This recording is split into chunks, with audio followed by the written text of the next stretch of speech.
This coffee is so good right now. So I good. still at this point can't stomach the taste of coffee. And the times that I've tried it, I found myself in the bathroom like an hour later. Oh, so it goes right through me. Hell of a diuretic for you. Yes, no joke. Yeah. No joke. I feel bad for you. You can't drink it. I do like well, there's some coffees that I really do enjoy because of the taste, but then it's, you know, like I said, like an hour later, I'm just like, I'm getting the bubble guts, dude. And I'm like, boom, to the bathroom. Mm-hmm. It's just, I can't do it. That's great. It sucks, I know. All right, so let me go ahead and. So, are you ready for this conversation? Was that recorded? You ready to go? The whole thing? Yeah, it's recorded. Shit. I can cut it out. No, leave it. That's actually, I didn't think we were recording. Those are probably some of the better recordings. All right, so we as usual, we've got our monthly conversation with Mr. Bill Ottman, CEO of Minds.com. And I think right now, in the midst of everything that's going on with many social media companies, constant bail. We're literally seeing a Titanic level event sinking. A lot of people have a lot of questions right now. Yep, absolutely. So we're gonna pick his brain on that a little bit and just get to know Bill a little bit better on today's episode. So stay tuned for that on the Unframe Mind Show.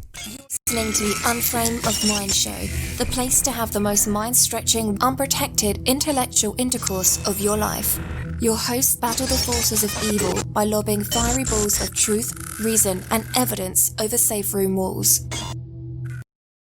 And welcome back to another episode of the Unframe of Mind Show, where we have uncomfortable conversations without a condom. I'm your host, Daniel Wagner. Your other host, Anthony Treywick. The other host, yes. And you are bright-eyed and bushy-tailed, and Dude, it makes I am like wired. These morning shows are wild. They're a whole nother feeling. I think I've been trying to get you to do a morning show with me. Because I love doing those. Well, I think you just need to do your own. It's wild. I'm barely waking up. I'm still trying to figure out where my left shoe is, and Anthony's over here just off work. Got an energy drink in him. He's ready to raw. Let me bring in our guest Bill here. Hey, what's going on? So you're in the same boat as me. You know, just getting some coffee in us, still trying to wake up for the day and ready to rock and roll, eh?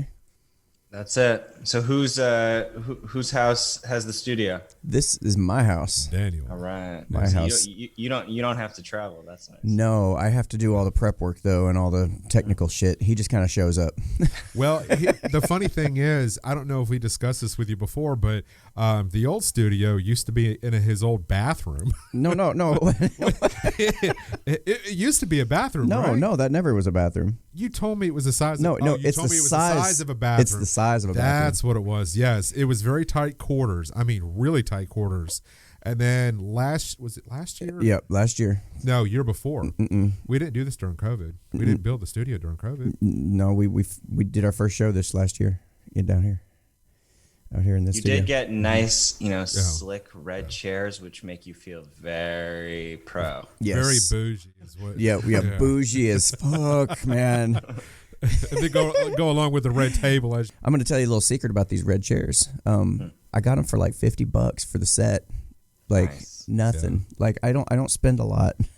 I try to keep the prices down as much as we can because most of this that we do is self-funded.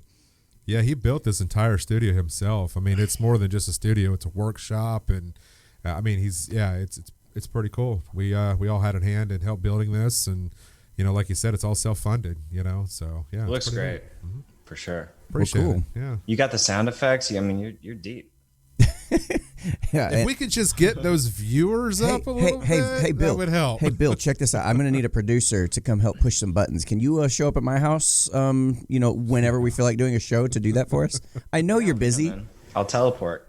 Teleport? No, is that another thing you guys are working on? Is that a feature update for Minds? I think we need that leak from the CIA or the DoD. That's going to have to be a declassified blueprint of code.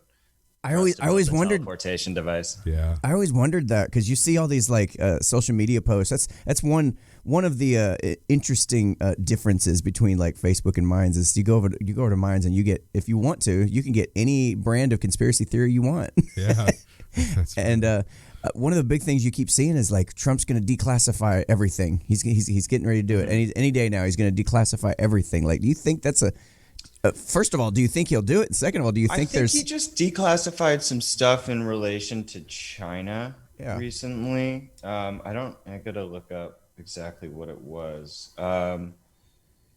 Trump briefed that China sought to pay for attack on U.S. forces, but that's kind of low-level stuff. The funny thing about conspiracy theories is that as long as the government doesn't share all the information about what they know about, whatever it is, UFOs or anything like that, well, of course, conspiracy theories are going to exist. They have to exist. In fact, the government wants them to exist to a certain degree by not sharing the information. I mean, if we know that they have, actually, there was just a bunch. So Focus.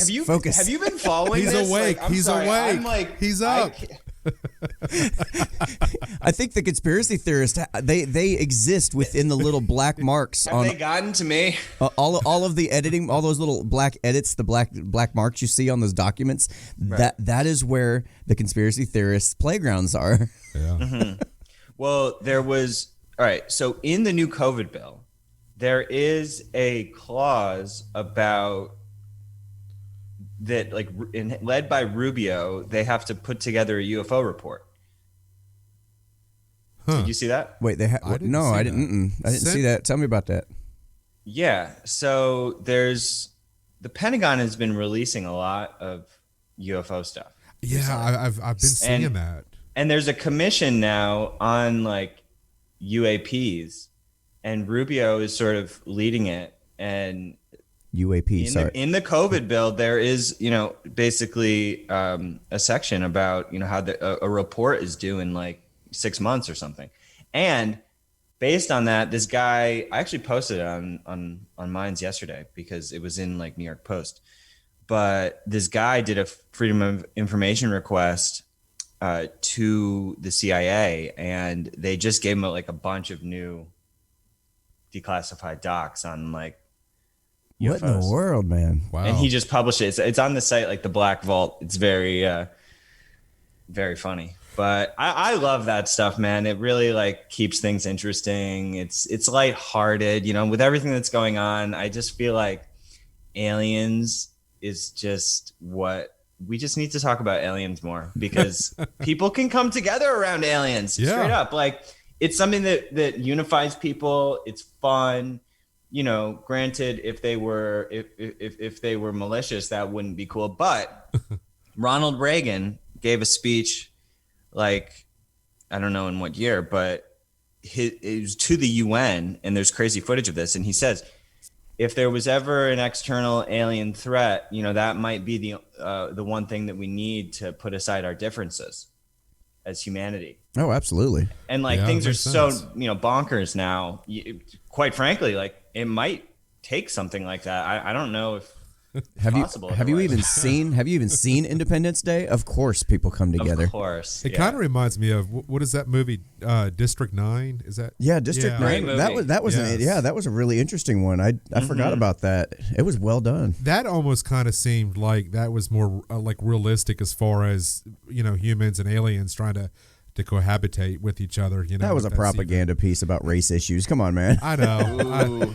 Let me ask you something. So I'm a huge fan of like watching those history. I don't know if it's History Channel or the basically documentaries about Area 51. I love that shit. So what is your thoughts on Area 51? I just kind of want to pick your brain on that. I don't have much. Oh, Yep. Okay. Knowledge So, about well, it. it's been good talking to I you. mean, I was really hoping to get some deep insight into what's going on. I mean, I know, you follow like the Bob Lazar stuff. Yeah. I heard his interview with Joe Rogan, and Yeah. I've never heard of Bob Lazar before that because I don't like get super deep into the alien stuff. But I mean, I'm listening to this guy, and I'm like, holy crap! Like, what's going on here? Like, it really makes you at the end wonder. of the day, there's something going on. There's definitely advanced technology that we're not being told about. Whether it's government craft or not, that's sort of like the big open-ended question. But there's definitely objects that are being seen by Air Force pilots, by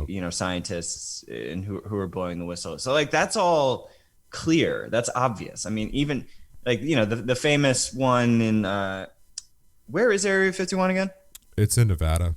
It's in Nevada. Yeah. Oh yeah. but like the Phoenix Lights, like these kinds of things where like the governor of Arizona, Fife Symington, came out and was like, yeah, I think it was an ET craft. And there was this giant triangular object hovering over Phoenix for like hours. And there's crazy footage of it. And, that's just like time after time. And I'm starting to actually be a little bit more vocal about this issue because, one, it relates to freedom of information. Mm-hmm.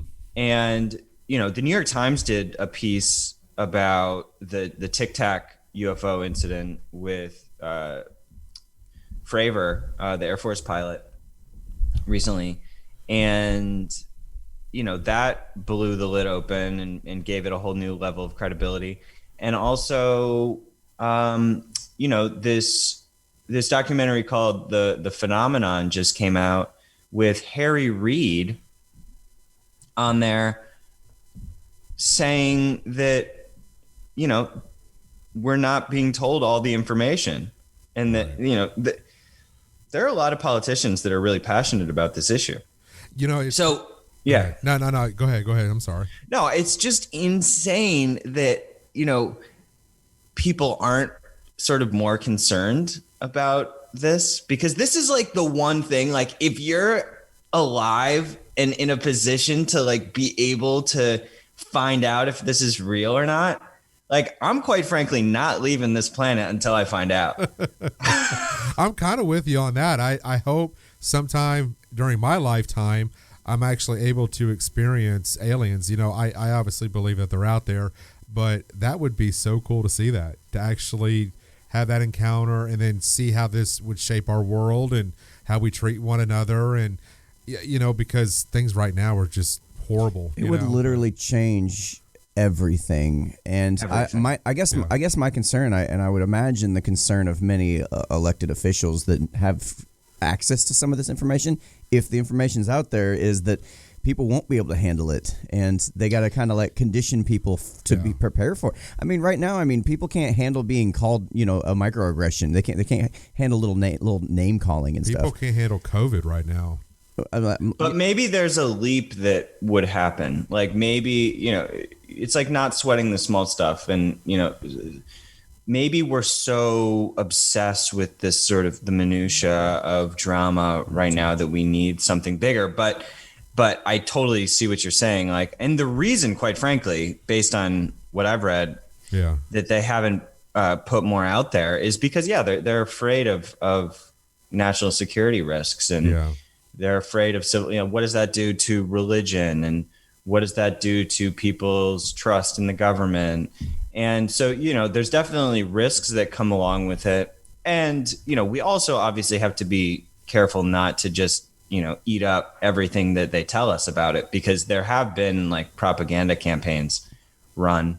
There's Project Blue Book, and but like there's so much on record evidence, of the government taking this dead seriously, and hundreds of government whistleblowers on it, that it's just one of those things, like politics every day. But like, ugh. I'm just wondering, because you're sitting there, I'm sitting there thinking like, okay, if this does like come out, say Donald Trump declassifies a bunch of stuff and we find out, oh my God, for sure, there's definitely aliens. And there's actually 100 different types that have even visited us in the last 100 years, or whatever the case is. I don't know. I'm sitting here thinking, man, with the way our society's kind of set up right now and the way we're fractured as we are, I just wonder, which stories are going to make it to the top, which stories are going to even get covered, or which angles are going to, as long as it makes Trump look bad, we'll go ahead and just cover this side of the story, or what have you. As long as it keeps people afraid, we'll cover. I don't know what exactly, you just wonder, like, and then you're going to have a large swath of the population that, even in the face of, how people do, in the face of new evidence, most people don't change their minds about things. If they're not believing in aliens, that's not going to change their minds. They're just going to be like, oh my God, the conspiracy theories have infiltrated the government. They're creating all these fake documents. There's no way this is real. I don't know. There's just so many. No, that's totally true. And to a certain degree, like, people should be skeptical of, like, until you experience a UFO for yourself, like why it doesn't necessarily make sense to just believe. Like Yeah. you should question and you shouldn't just gobble up, whatever they say. But you're also totally right that it's like they're and that's sort of what's already happened.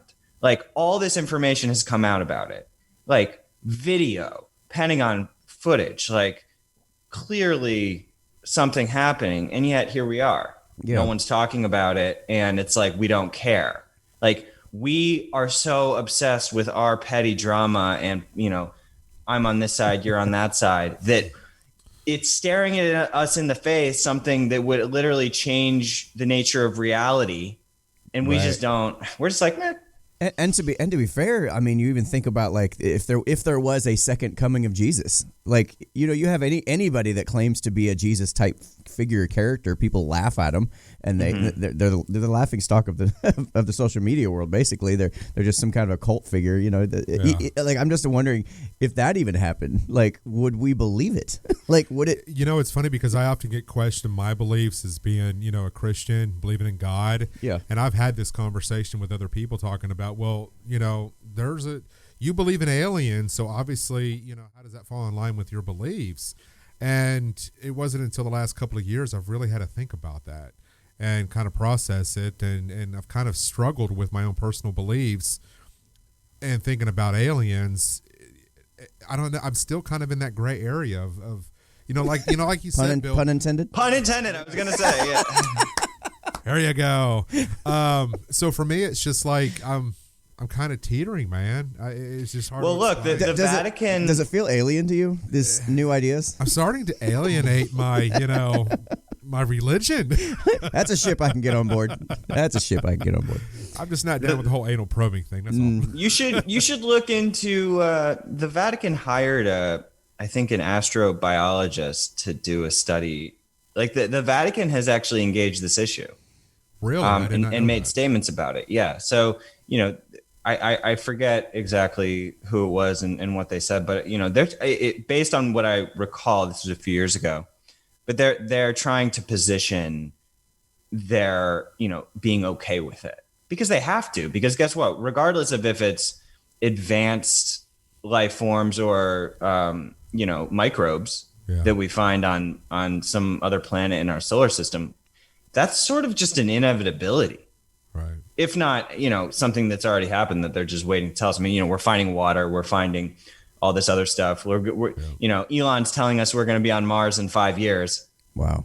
So it's bonkers. It's incredible. The Vatican kind of starting to shift their messaging, I guess, kind of the same way they have to kind of reinterpret their Bible to allow for homosexuality. Is that, right. that the kind of same feeling? Like the world's changing, so we got to go ahead and just try to reread this book and figure out how we can make this new. We got to work on our PR so we can stay relevant. Yeah. Well, like I said, for me as a Christian that believes in God and also now believing, more and more into the aliens, it's a conflict for me to sit here and I'm kind of losing my train of thought as far as words I can find for this or better way to explain it. But it's just, I struggle with that sometimes, and I guess, like you said, once you get your eyes more onto aliens and more documentations, it's like, okay, I wonder how much of my thought process is going to change. My religion views are going to change. So that's going to be interesting, So what would be an example of a view that might change based on this new information? If you like, what's the big one for you? That's like the big one for me concerned? Is if there is alien life out there, which I'm sure that there is. Do they have some sort of religious belief? Could they have some sort of religious belief? I mean, we obviously don't know what aliens look like, obviously, we're just kind of going off of what you see on movies and, in newspapers and articles and stuff like that. But that's my first thought.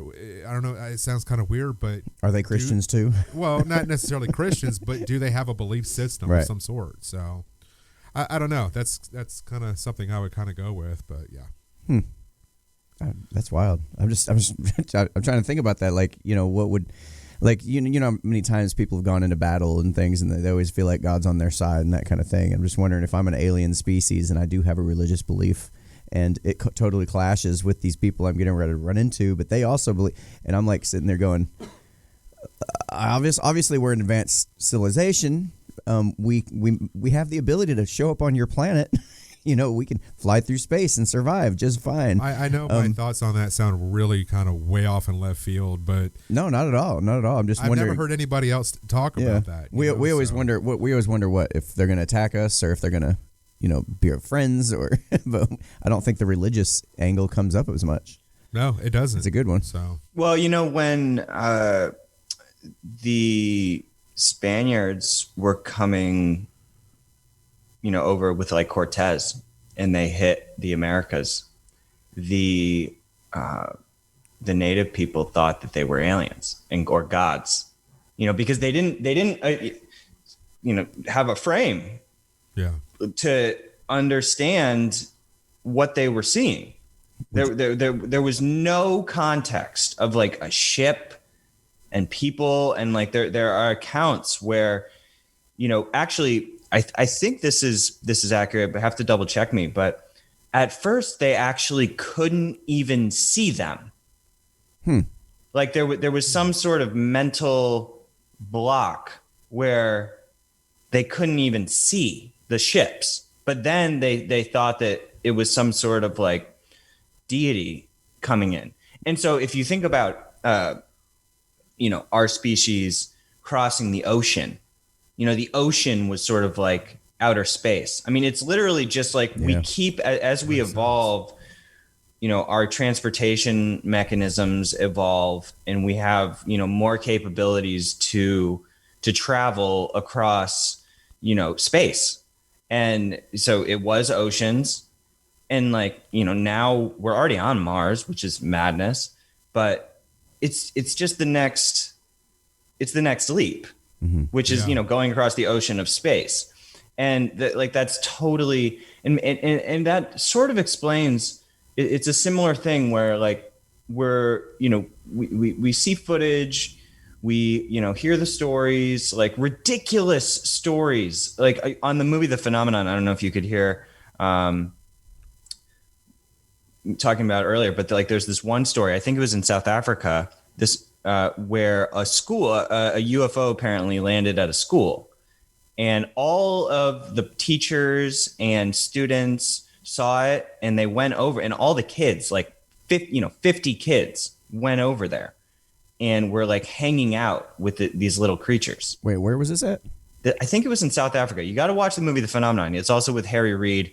Talking about I would recommend listening to one of the recent Skeptoid episodes rather on that very subject, because I'd never heard of that particular incident until this podcast, so I'm gonna have to look at both. Oh, so you have heard of the incident that I'm talking about? I've heard about the incident, but only through Skeptoid, and they debunked it bigger. Like, what did they say? So big. They were saying basically the guy who was primarily involved in running the story was a huge UFO guy. He was already very biased in terms of the stuff.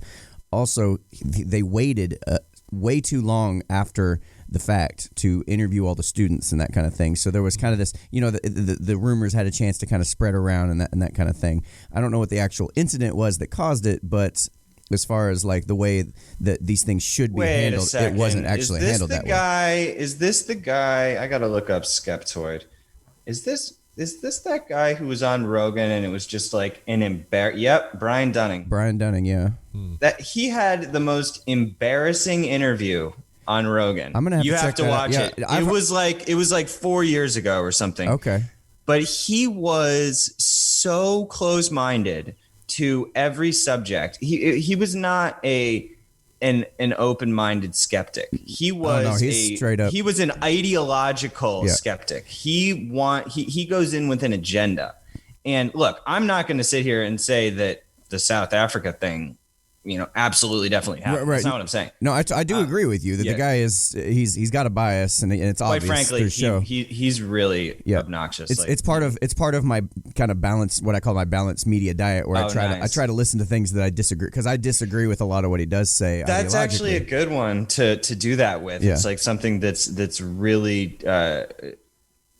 rigid and difficult to listen to, but like he does represent He makes a huge group of people. he makes a good case for things. The way he talks, he makes a really good case for things, and it makes you think. And if you're somebody that is already on the other side of whatever he's talking about, you do have to kind of listen to what he's saying, because he does bring up some interesting points that are. I mean, I would say he's steel manning the position of the other side. He may not be correct, and a lot of times, from what I'm hearing, I don't think he is. But then again, there's also, there's a little bit of everything there. Well, wait, how's he steel manning? Whose position is he steel manning? Well, I would say the way he approaches the show, he's taking some of the stronger arguments from the other side and trying to knock those down. Yeah, some. For the most part. I don't think he is capable of steel manning. I think that he seems like he does not steel man. Yeah, that's my actually issue with him, because if he was actually steel manning like the conspiracy theories, which he should be doing as a Mr. Skeptic. Yeah. That's the only way that you can really dig in and make a good skeptical argument against the conspiracy theory. But like, anyway, in the movie, they interview all the kids like now, and the teachers. And so you're like, I mean, granted, it's anecdotal, but like, and they all have these drawings like back from when it happened, and, it changed all their lives. So, and again, it's anecdotal. People tell stories. This is the same with any of these issues. Yeah, that's so tough too. What was the name of that movie again? The Phenomenon. Yeah. This guy, so James O'Keefe and if only we had it on recording so you could go back and remember what it was. That would be. You can't see it, but I'm flicking them off at the moment. I can see. Well, you can't, but Here, the audience. Let me check. Here we go. Here, do it again. Yeah, I deserve that. Smart. Hey, it might be early, but you're awake now. Oh, my sarcasm muscle never shuts down. Yes, it never does. Anyways. But yeah, no, Jacques Vallée and James O'Keefe made this film, and they were also on Rogan like 3 weeks ago talking about it, and it's it's crazy. I mean, like, Jacques has all this metal that has been recovered that he's currently testing at Stanford, and they're basically, I don't know, he's sort of teasing that it's not. I'm not going to get into it. I don't want to set expectations, but I do think that this is an interesting conversation, because it kind of gets at the heart of, people's ability to process, different topics and information, and like the, whatever was the Aztecs or whoever was at, who met up with Cortez. I'm pretty sure that's who it was. Yeah. When Cortez came over, like, they couldn't see the ships, and like, we can't see the ships. Yeah. Would you say that when the Spaniards arrived on those shores, would you say that was a major moment, an unframe of mind for those people, if you will?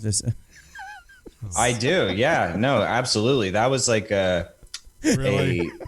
that was something that only happens, every 1,000 years. It's Yeah. like Yeah. I think the one thing that concerns me, and we'll kind of shift gears, but is the technology, that if aliens have the technology to get here, to be that advanced, and it shows how far behind we are in technology, that's a little concerning, because you don't know what they're capable of doing. I don't know. Yeah, I'm sure that's been thought about, but that's just, something I've thought about as well when it comes to this whole aliens, and if they come here, it's like you kind of wonder what their intent is. Gosh, and even in the day of like all this like masterful level CGI, like you could show a video of this actually happening, and how many people are going to look at that and go, oh, that's just CGI, it's not even real. You may even look at a lower quality version of the same video and go, oh, see that, I can see the little effects of the CGI there. It's not even, or you can't even, like, say a video showed up that was shot back in the 50s or something. Even with that, people can have taken old videos like that and added their own CGI and makes it look like it's right in there. There's one scene in The Phenomenon where this guy has a Polaroid image, and the original Polaroid image of that would be a good thumbnail for this. But it is so clear and it's his original Polaroid of like a sort of disc thing, and doctoring a Polaroid is quite frankly like I don't think in assuming I'm pretty sure they verified it's an original Polaroid. Like I don't think that you can doctor Polaroid because it's like a live cut of. I mean, yeah, there's no moment where you can take it into Photoshop. Yeah. Right. Yep. So no, yeah, it's actually, even though it's Polaroid, it's like so clear. I want to get it on a shirt. Honestly, I think for people to actually believe this, we're gonna need to see it like it was in Independence Day, where you have these giant ships just hovering over cities. Like you cannot deny this. Like there is no way, shape, or form that you're gonna be able to look at that and say, "Oh, that's fake." It's got to be something so incredible, so large scale that there's absolutely no denying it. I think it'll happen at some point in our lifetime. I really do. Wow, that's a pretty big, bold claim. No, not as far as something as big as Los Angeles hovering above the city. No, but I think we might be seeing a little bit more. As time moves forward. So yeah, if you can send me that photo, I'll definitely take a look at that. Before you get into the actual updates, I do want to ask you, and I've asked you privately. I just want if you can make a public announcement. To this, we've seen Parler suffering big time in terms of you had Twitter cut the president off completely, and suddenly they're getting bogged down, overwhelmed with millions of new subscribers and new users. So their network was already struggling as it is, and then on top of that, you have Parler's domain name services shutting them down through Amazon. Yep. And they're right now non-existent, at least for another week or so. Unbelievable. So with that being said, what have you done from your angle, from mine's perspective, to prevent or at least alleviate something like that? Yeah, for sure. So we have a multi-cloud, what's called a multi-cloud Kubernetes Cassandra cluster. So wow, say that 5 times fast. A multi-cloud Kubernetes Cassandra cluster. So English, Bill. What that means is that there is somewhat of a finite like enterprise class cloud computing providers. Okay. Probably like a couple dozen. That's still a fair amount. So the key is to not have a single point of failure, so that agreed. Yeah. Obviously, so that they can't strike the hammer down.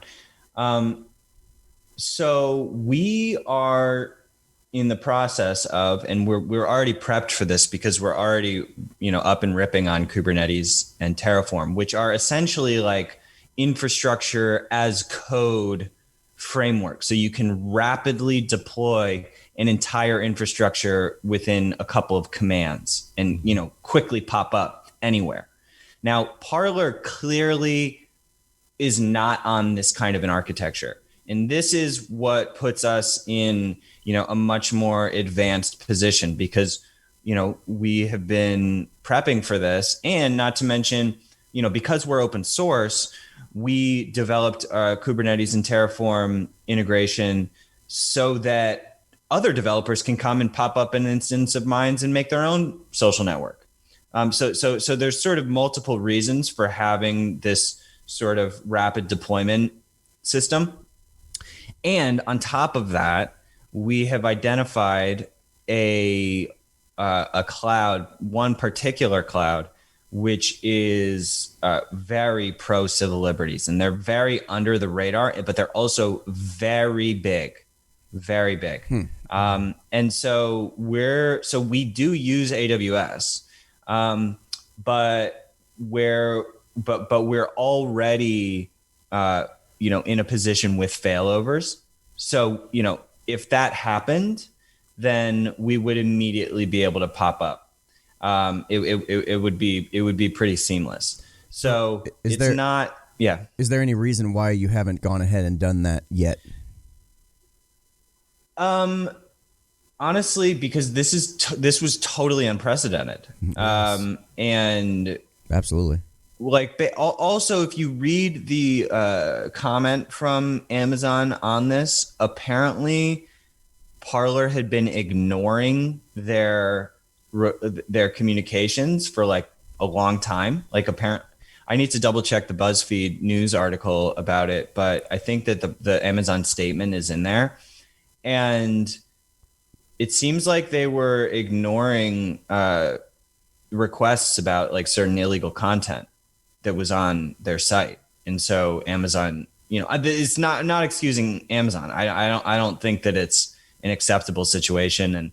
And we are going to be moving. But the thing is that it's actually in a multi-cloud architecture better to have as many clouds as possible. So maintaining some presence in Amazon or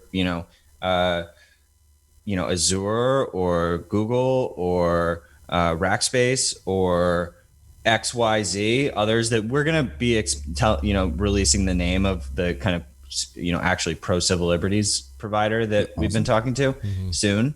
But yeah, I mean, it makes you more resilient to be in more places, actually. Yeah, So, I think that's the reason tech like Bitcoin and cryptocurrencies has been so hard to squash, is because of the decentralized nature. absolutely. And honestly, there's a obscene amount of the Ethereum and Bitcoin nodes that run on Amazon.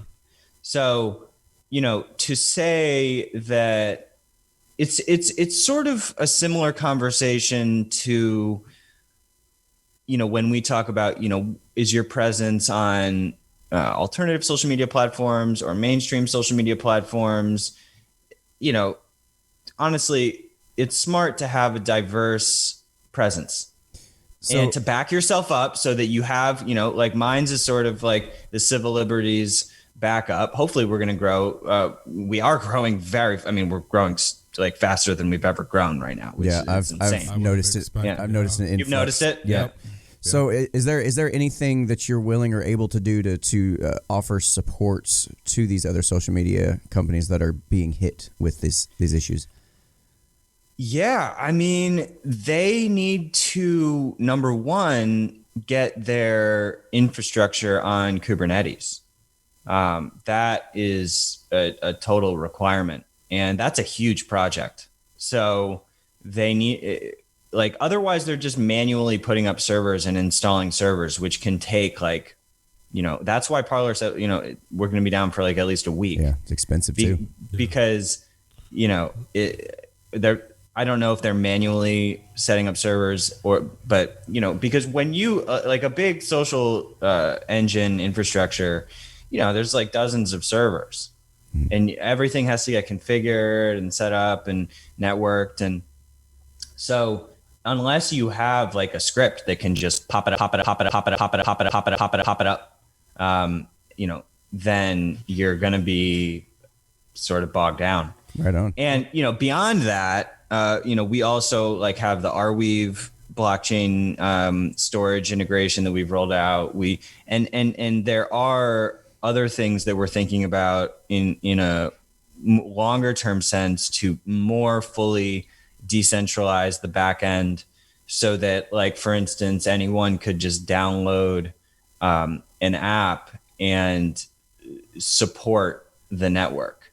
And so the users on their machines could actually be supporting the network. And that's something that we're really brainstorming deeply on how we could achieve that. But that's sort of where our head's at. Hey, we got a few more minutes. But before we let you go, I know there's so much to cover here. So what are some future developments for Minds for the users? Is there any updates on Messenger, live streaming videos? Just kind of give us some updates on that. Aww. Hi, Nova. Okay. Yeah, for sure. So we are in the midst of overhaul of Messenger, encrypted Messenger. Thank goodness. Yeah, it's bad. But so we're going to be integrating Matrix, which is open source, end-to-end encrypted, federated sort of quasi decentralized messenger. So That's my new favorite word. When can we expect to see that possibly? we're gonna probably see that by the end of the quarter. Nice. So by March, Okay, cool. and hopefully sooner. Also, and so that will support group chats, file sharing in chats, sharing like posts from the feed into chats, Images. images in everything, everything that's on, Awesome. robust chat messenger systems. So that's a huge deal. That'll be on both web and mobile. Sweet. And also, what was the other one that you brought up? Live streaming. Live streaming. We've been talking with this company called Alive Peer, Okay. which is a decentralized sort of crypto video streaming service. A very cool project, and they support live streaming. And so we're definitely looking at it. That will realistically be later this year that we're going to have time to dig into that. Okay. But it's definitely something that we want to do. We have a lot of, with so many video creators, like there's just no reason that we wouldn't put focus on that. And honestly, we're going to be trying to expand the team soon. And so all of this can get accelerated, assuming we can get into a position to expand the team and find the right people. But yeah, I mean, this is going to be a huge year. I mean, we have we have tons of momentum. We're growing. People are getting Minds Plus, which is awesome. Minds Plus is growing huge, and we're getting just great numbers there. Great participation. People are starting to earn revenue. So Congratulations. Yeah, anyone check out minds.com/plus who's listening. You can earn revenue by submitting content that does well. And yeah, I mean, it's totally just unprecedented what's happening. And Absolutely. The hypocrisy coming out of Twitter and Facebook is like, honestly sickening. You'll see Dorsey post about Signal being on the top of the App Store like a couple hours after Parler got banned. Parler was like the number one app on the App Store. Yep. Yeah. And then and granted, Signal is a badass app. It's a open source encrypted messenger app that Dorsey supports. He's also a big Bitcoin guy, but it's like, dude, what are you doing? Like, you just banned the president and sort of led to this whole thing of Parler getting booted off the app stores. And now you're posting a screenshot with a cute little heart of Signal being number one and not there, not even acknowledging what's going on. And then Twitter also made the main Twitter account made a comment about Uganda internet censorship. Yep. I see Yesterday. Do you see that? Yeah. Yeah, unreal. That was wild. Dude, are they Tone deaf, completely tone deaf. Yeah, it's really it's gross. And so, but the good news is that people are migrating fast. Yep. People really understand now because you can't deny it. It was easy to sort of be like, I don't think that censorship's ever going to get that bad. But guess what? The leader of the free world just got booted, and don't think that they're not going to keep going. So, Man, Bill, sorry. I really appreciate your time and whatnot. So I know he was in the middle of talking, so I'd hate to cut you off, but I mean, I do want to give you an opportunity of any last messages you want to give to the people before we wrap up here. Yeah, no, just I had fun talking to you guys today. I'm excited to keep doing it. We got to stay lighthearted through this. That's why I always love talking about aliens and weird and weird stuff. It's the only way to stay sane, to be honest. And it does have strange relevancies to the psychology of what's happening. So it's it's fun, and I think that we got to talk about the difficult topics too, though. Some would argue the alien issue is a difficult topic. But well, Bill, go ahead. Yeah, thanks, guys. I got anything else? No, I was just gonna say, I hope people that watch this feel a little bit better about what's going on with Minds during this whole thing that we're seeing with social media platforms. Check out Minds if you get a chance. Kind of navigate around. If you got any questions, post them to either myself or Daniel, and we can help you out as much as we can. We've been on there for a little while, so we've kind of learned how to navigate the channels through there. But so yeah, we're going to try to shoot for the first Wednesday of every month to have Mr. Ottman on to discuss not only the future updates of Minds, but currently what's going on, and then just to bullshit with Bill. So, we've enjoyed getting to know Bill over the last couple of months, and he's been a great guest and has now become a friend of ours. So did we just brand the segment? I like it. Yeah, just a little bit. Bullshit with Bill. Bullshit with Bill. I love it. All right, man. I sure appreciate it. And all right, guys, rock on. Yeah, find me minds.com/Ottman and talk soon. All right, guys. All right. So this has been another episode of the Unframe Mind Show, where we have uncomfortable. This is all the highbrow ideas and lowbrow packaging, man. It's just a couple of internet nobodies just having a conversation. Well, we didn't really get to discuss everything that we wanted to with Bill. Like we would have. Sometimes we need more than an hour. Yep, but there's always next month. Yeah, there's always next month. So like I said, be on the lookout for that. We're going to continuously keep shooting for the first Wednesday of every month to do the pre-record and try to get that out either the next day or the day after, depending on your schedule and you can how much time you have to edit. But this has been great. This has been fun. He's wanting to connect with the public and actually talk to everyone and let everybody know what's going on. We hope that today's show has given you a little bit of reassurance on the things that won't happen to Minds, as we've seen happen to Parler, as he explained in this video. So we hope to see more of you guys over on Minds, and just stay safe and drink plenty of coffee because it goes right through me. That's right. Until next time. All right, guys. Y'all have a good one.